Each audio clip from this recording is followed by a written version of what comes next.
CM योगी ने आज आजमगढ़ में गोरखपुर लिंक एक्सप्रेसवे का किया लोकार्पण। इसके बाद जनसभा को किया संबोधित। कहा, पहले आजमगढ़ पहचान के संकट से जूझता था, लेकिन आज ये अदम्य साहस का गढ़ बन चुका है। ये एक्सप्रेसवे आजमगढ़ के साथ साथ अम्बेडकर नगर, संत कबीर नगर और गोरखपुर को विश्व स्तरीय कनेक्टिविटी प्रदान करेगा।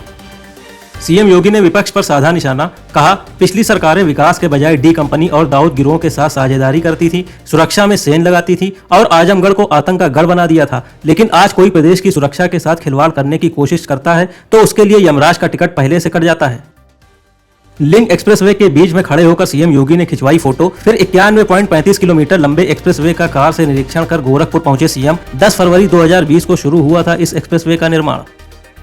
यूपी के 10 मंडलों में 224 सेतुओं का निर्माण 9 महीने में पूरा करने का रखा गया लक्ष्य। इनमें 116 नदी सेतु, 96 आरओबी और 12 फ्लाईओवर हैं शामिल। सेतु निगम को सौंपी गई 16,967 करोड़ की परियोजनाओं की जिम्मेदारी। 61 सेतुओं का निर्माण 75 से 99% तक पूरा, जबकि 93 का धीमी गति से चल रहा निर्माण।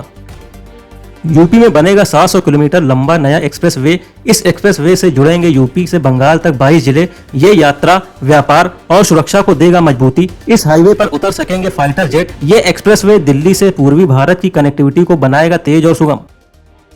ग्रेटर नोएडा प्राधिकरण में शुरू हुआ ई ऑफिस। अधिकारी और कर्मचारी अब कहीं से भी कर सकेंगे फाइल अप्रूव।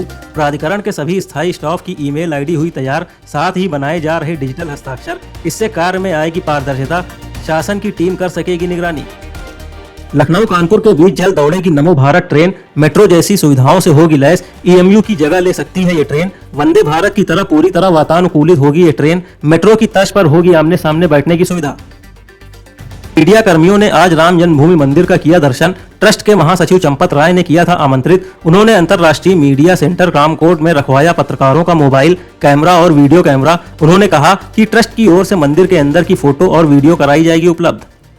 वाराणसी में सावन के महीने में श्रद्धालुओं की भीड़ को देखते हुए तैयारियों में जुटा जिला और मंदिर प्रशासन। अधिकारियों ने बैठक कर भीड़ प्रबंधन, पार्किंग, सुरक्षा और पेयजल जैसी सुविधाओं पर की चर्चा। सोमवार को छोड़कर रोज सुबह 4 से 5 बजे के बीच बाबा का दर्शन कर सकेंगे काशी के लोग। 300 से ज्यादा आरएसएस सेविकाओं ने पथ संचलन में लिया हिस्सा। राष्ट्रीय सेविका समिति की क्षेत्र प्रचारिका शशि ने किया संबोधित। कहा, देश की प्रगति में महिलाओं की भूमिका लगातार बढ़ रही है। बेटियां आज राष्ट्र की सुरक्षा और विकास दोनों में सक्रिय रूप से योगदान दे रही हैं। महिलाओं को अपने परिवार और देश के प्रति जिम्मेदारी को अपनाना चाहिए। 21 जून को विश्व भर में मनाया जाएगा अंतर्राष्ट्रीय योग दिवस। बरेली के मौलाना शहाबुद्दीन रजवी ने मुसलमानों को योग नहीं करने की दी नसीहत। कहा, मुसलमान योग दिवस के दिन नहीं करें सूर्य नमस्कार। ये एक तरह से सनातन धर्म की पूजा है, जिसकी इस्लाम बिल्कुल भी इजाजत नहीं देता। इस्लाम में सूर्य नमस्कार हराम है। नैनी सेंट्रल जेल की फांसी घर वाली हाई सिक्योरिटी सेल में रखा गया माफिया अतीक का बेटा अली अहमद। जेल में अली के पास कैश बरामद होने के बाद की गई ये सख्ती। अन्य बैरकों से काफी दूर है फांसी घर की हाई सिक्योरिटी सेल। अमेठी में हुआ बुलडोजर एक्शन। राजस्व और पुलिस कर्मियों के साथ पहुंची एसडीएम ने ध्वस्त कराई करोड़ों से बनी 3 बिल्डिंगें। बुधवार को रास्ता हटाने गई राजस्व टीम के साथ स्थानीय अतिक्रमणकारियों ने की थी अभद्रता। राजस्व कर्मियों को आई थी चोटें। वहीं पुलिस ने कुछ आरोपियों को गिरफ्तार कर भेजा जेल। रामपुर में आरोपियों ने युवती को मदरसे में ले जाकर किया गैंग रेप। किसी तरह युवती ने वहां से भागकर परिजनों और पुलिस को दी वारदात की जानकारी। वहीं पुलिस ने प्रधान समेत 4 आरोपियों के खिलाफ केस दर्ज कर शुरू की जांच। टांडा क्षेत्र के सैयद नगर चौकी क्षेत्र का है मामला।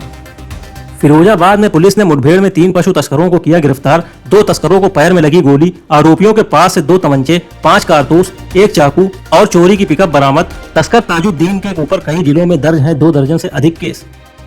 संडीला पुलिस ने किया लूट और डीजल चोरी में शामिल अंतर जनपदीय गैंग का पर्दाफाश। अंतर जनपदीय गिरोह के 5 आरोपियों को किया गिरफ्तार। आरोपियों के पास से चोरी की 4 गाड़ियां और 2360 लीटर डीजल, तमंचा और कारतूस बरामद। वाराणसी में अभिनेता आमिर खान की नई फिल्म सितारे जमीन पर के खिलाफ जोरदार प्रदर्शन। प्रणाम वंदे मातरम समिति के लोगों ने फिल्म के पोस्टर जलाकर आमिर के खिलाफ जताई नाराजगी। लोगों ने कहा कि आमिर अक्सर अपने बयानों में भारत विरोधी रुख अपनाते हैं, लेकिन जैसे ही उनकी फिल्म रिलीज के करीब आती है वे देशभक्ति का मुखौटा पहन लेते हैं। पतंजलि योग पीठ 21 जून को 11वें अंतर्राष्ट्रीय योग दिवस पर कुरुक्षेत्र में चलाएगा जागरूकता अभियान। बाबा रामदेव के मार्गदर्शन में हरियाणा योग आयोग और आयुष विभाग के सहयोग से ब्रह्म सरोवर में होगा ये कार्यक्रम। योग के स्वास्थ्य लाभों के बारे में लोगों को जागरूक करना है इस मुहिम का उद्देश्य। पीएम मोदी ने बिहार में 10,000 करोड़ से अधिक की विकास योजनाओं का किया शिलान्यास। इसके बाद जनसभा को संबोधित करते हुए आरजेडी प्रमुख लालू यादव पर बोला हमला। कहा, इनकी राजनीति का कुल जमा निचोड़ यही है कि ये परिवार के हित के लिए करोड़ों परिवारों का अहित करने से भी नहीं चूकते हैं। भारत और इंग्लैंड के बीच लीड्स के हेडिंग्ले स्टेडियम में इंग्लैंड ने टॉस जीतकर चुनी गेंदबाजी। भारतीय टीम ने पहली पारी में बिना नुकसान के बनाए 72 रन। क्रीज पर है यशस्वी जायसवाल और केएल राहुल की जोड़ी, दोनों कर चुके हैं 50 रन की पार्टनरशिप। इस मैदान पर 7 मैचों की 14 पारियों में पहली बार 10 ओवर तक नहीं गिरा कोई विकेट।